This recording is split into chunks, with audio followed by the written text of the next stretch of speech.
Coffee Talks. I'm Jessica. I'm Jessica. I'm Jabarin. I'm Jessica, and this is Jabarin. Nice to meet you. I'm Jessica. I'm LeBaron. And we're going to share with you stories that we found just interesting this week. So first off, I'll go first. First off, she'll go first. First off, I'll go first. And it looks like, according to the San Francisco Chronicle, that our brains are not like men's brains. Newsflash. Not that that is like big news or anything, but what this neuroscientist has to say, it's a woman, 53 years old, that is very pro-woman. But what she is saying is that women's brains are wired completely differently than men's brains, and so this effort to continue to be equal on all levels with men just isn't biochemically harmonious, shall we say. So I thought that was interesting. She says one thing that said male and female brains are different in architecture and chemical composition. The sooner women and those who love them accept and appreciate how those neurological differences shape female behavior, the better we can all get along. What do you think about that? I think it's true. Yeah. I mean, I think it's the nurture versus nature, and I think that women, the one thing she makes very clear is that it's not one is better than the other. Right. It's that in order to get the best result amongst everyone, it's just to recognize the difference from the get-go. Right. As opposed to aligning everything the same or trying to look at things that way. Right. But don't you get upset when, like, men say, you know, we're more equipped for this type of... Anytime that a man says that to me, I'm like, I want to just prove them wrong. But in fact, that actually might be true, but that shouldn't still take away from... like our abilities as women. Right. I think it's two separate topics. I think when they say that, they might be right on, but then the real question and what we're really hurt by is what actually do they value? Yeah. So if they say, "Oh, you're so emotional," we're like, oh, "But I'm also this, that, and the other." Why are we taking that emotional is less than being whatever intellectual level that they're speaking of? Right. So it's more a question of what do we value? Are we different? Yeah. I mean, I think obviously we are different. Right. But I like that at least in this paper, what they're saying and in this article is that if you recognize, understand the differences, and you value each of the things that each brings to the table, it's not one better than the other. And she says right here, there is no unisex brain. However, I'm sure, and I know you feel the same way, sometimes I feel like a dude on the inside. Sometimes I feel more like a man than I do like a woman. And sometimes I feel like a dude on the outside. Because a haircut, brand new haircut.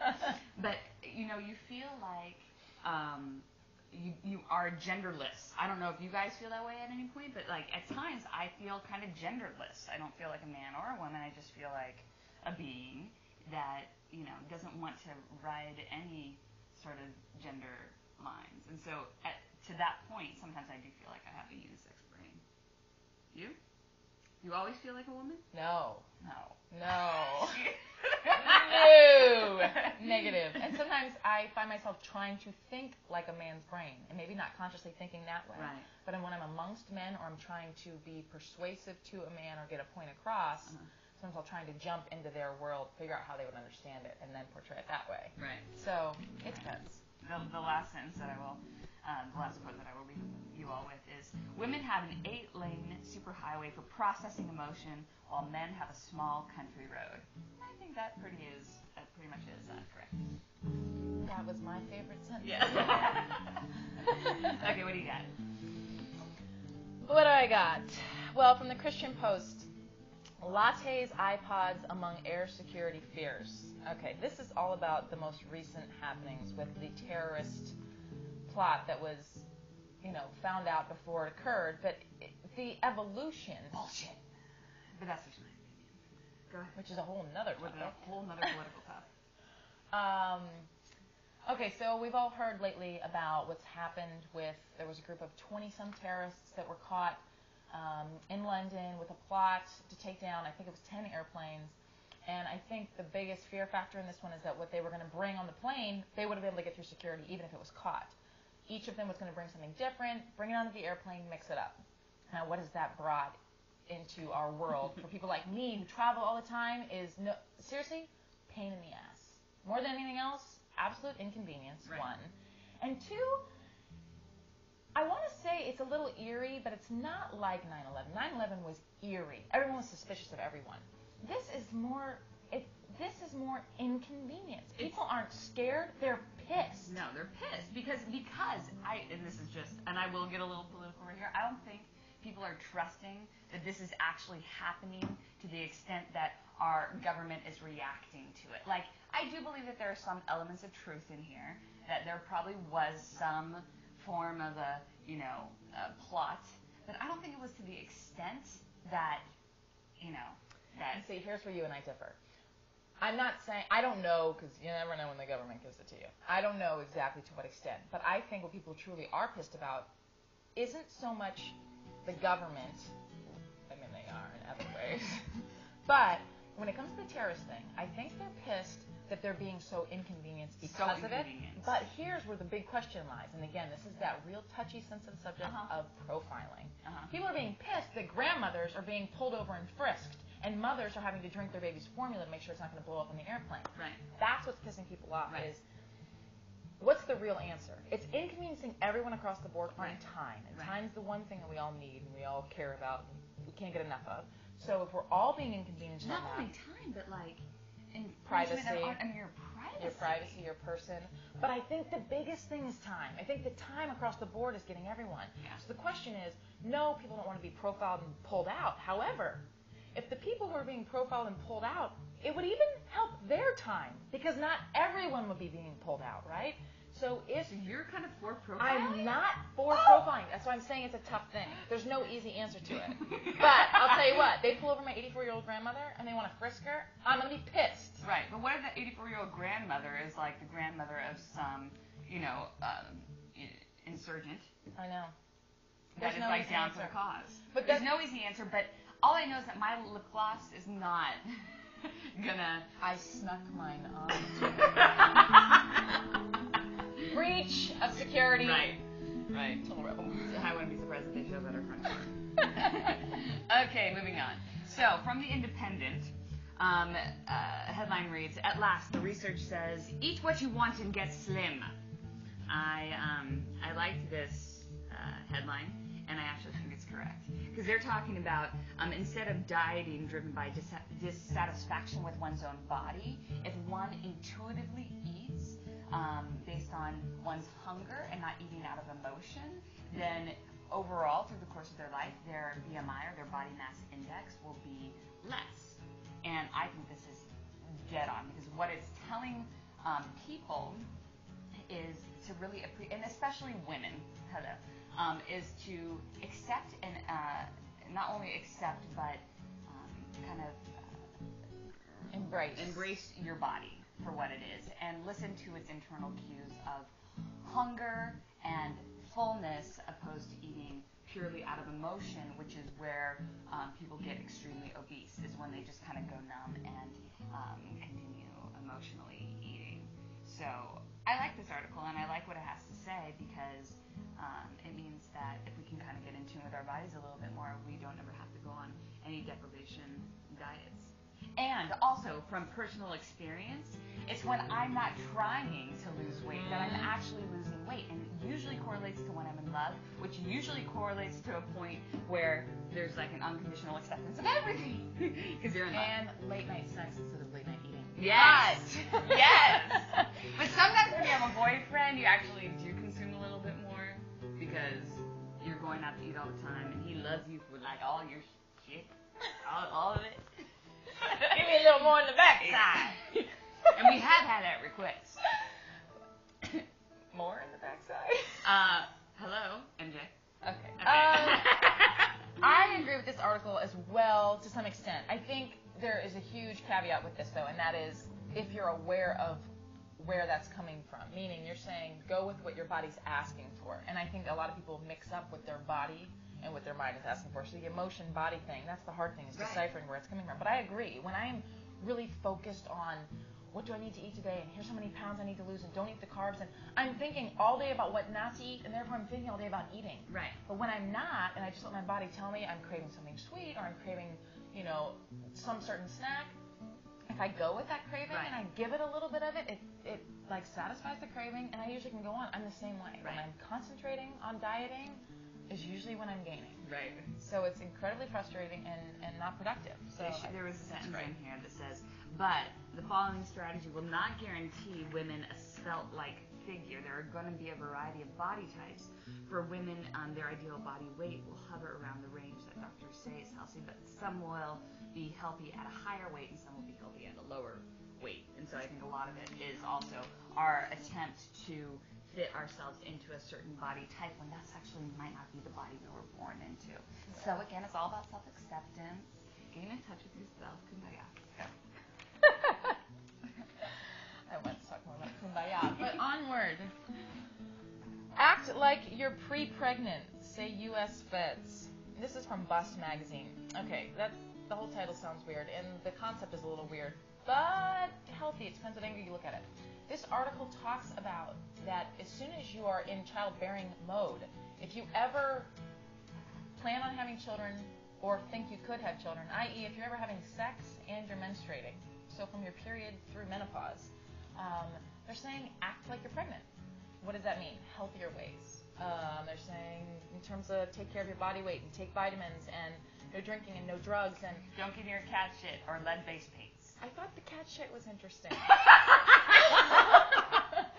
But I kind of like this article, but I'm somebody who's always living in the future mode of one day I think I'm going to be a wife and mother, I think I'm going to be a wife and mother. The problem with this is that I'll tell you the problem with it. The problem with it is that our U.S. Federal regulators are asking all of us pre-preggers to take care of our bodies when what actually needs to be happening is that we actually need better health care. Because the reason why they're telling us to do these things is because our infant mortality rate is so high.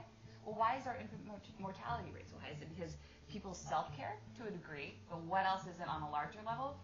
It's a bunk healthcare system for lower class women. So that's where the problem is, I think, more so than even self-care. That's very important, and I'm happy that they're telling us to take our vitamins, to eat right. I'm not planning on getting pregnant, so I am going to have some cocktails, and I will stay away from cat shit as best as I can. But the point in my eyes is that I think that the U.S. federal government is trying to, again, push the responsibility onto an easily solvable or more easily solvable issue, which is self-care, opposed to a greater issue, which is healthcare. Yeah. It's obvious where Jess stands when it comes to the U.S. government, and that would be that she thinks their point is valid. She doesn't like the angle they're taking because she doesn't believe that the intention behind it is altruistic, right? I have a problem with our government right now. Big. She doesn't think terrorists really happen. There was No, that's not true. That's not true. I think that 9/11 really happened. Oh no, not that. I'm just saying. The newest terrorist thing. She just thinks I think it happened. I just think it's freaking inflated. She thinks instead of the government finding this and saying that's a horrible thing and we're going to recap exactly what happened, they found it and said, how can we make this into something to get one of our points across? Yeah, and support the Republican Party. Which, again, I like Republicans. I just don't like our current deal. Okay, so from Bust Magazine, which is a favorite of ours. Method Woman, exploring family planning with fam. So what this article talks about is, and I'll speak from experience too, birth control hasn't always done my body right. It actually sent me into some pretty crazy physiological and emotional states. And so for the most part, I'm not big on birth control pills. But what this is recommending isn't the rhythm method. It's called the fertility awareness method, which educates people on three things: One is body temperature, cervical fluid, and cervical position. And basically you have to do this every day. You have to check your body temperature, cervical fluid, and cervical position every day until you figure out what days you are actually fertile. But because we're only fertile a few days out of the month. If you're lucky. If you're lucky. So the fact that anybody gets pregnant to me is amazing. And yet, it happens all the time. So anyway, I just wanted to bring this up as another potential hormone-free solution, except for, it doesn't protect against STDs. But that means you also don't have to. If you're with a condom, if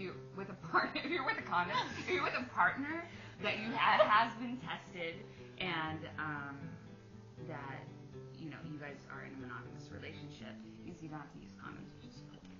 I think a big part of birth control is peace of mind. Yeah. So what's going to give you peace of mind? This wouldn't give me peace of mind. Now, I happen to think if I see a penis, I'm probably pregnant. I'm so ultra paranoid. So this, to me, I would think, oh my God, maybe the thermometer's not working. I look at the fluid wrong, maybe the cervical placement, whatever. I was off a quarter of an inch. For me, this isn't going to work. But some people don't like taking the pill. I never thought about the pill as any big deal until I lived with her. She told me all these estrogen crazy things going on in my body. Now I'm like, no sex. Don't have sex. Oh, I say have sex. So it just depends on your comfort level and what you're gonna. If this is gonna be a nuisance to you every day, then you're probably not gonna want to do it. But if you think, geez, that way I have nothing foreign in my body, and I believe in the 97 to 99% rates. That's another thing. Do you believe in the rates? Here's where my skepticism comes in. She's skeptical of the government. I'm skeptical of statistics. And bacteria. Bacteria. Try living with it. Anyway, the countertops should be clean. So, enough of that one. Just another way to have sex and try to prevent pregnancy. Look into it. Yeah. And lastly, on a lighter note, let me just read the title. I think it says it clearly. Yeah. I pee freely. The magic cone lets you pee all that you can pee. And can you read the first line? Sometimes a lady finds herself without a pot to piss in. Now we have the magic cone. It says, but now you're in luck. We could go on and on. There's quite a few puns in this one. This also comes from Bust Magazine. Highly important issues all the time. And actually, I'm shocked that this is the first time I've heard of this. Because anybody who's grown up, gone through adolescence, drank, and had to pee has gone through this. Oh. Men pull over to any tree. They don't even need a tree. They can throw it out the window. They can do whatever. They can put it in a Pepsi bottle. I've heard things about limo drivers. The crazy stuff. But women, I mean, I have a picture of me off the edge of a boat. Right. Holding on for dear life. But it was either that or like drowned internally in my urine. It had to come out. Right. So I'm holding off the back of the boat, and then someone brings out a camera. And you know what? I would have killed for a cone or a brick at that moment just to take care of this or hit them. But I think it's brilliant. I don't quite get it, especially the part where they talk about where you can do it without taking your pants on. You just unzip it. I don't know where that person's vagina is located. I know. My vagina is a little bit lower. There's not enough people. But whatever. I mean, unless their zipper like starts in their but anus. I don't know. I think that this is right. I think this is brilliant. And it says, don't worry about it burning through. The cardboard can take the heat. So it's like this coffee cup, you know? But you just pop it open, and I think you're all good to go. And I would like to apologize we didn't start with that. It's probably the most crucial and important topic of the week. Yeah, the decade. Right. Absolutely. Well, that's all we got today on Coffee Talk. We're going to actually finish our coffee and start our day. And read a few more interesting articles for tomorrow.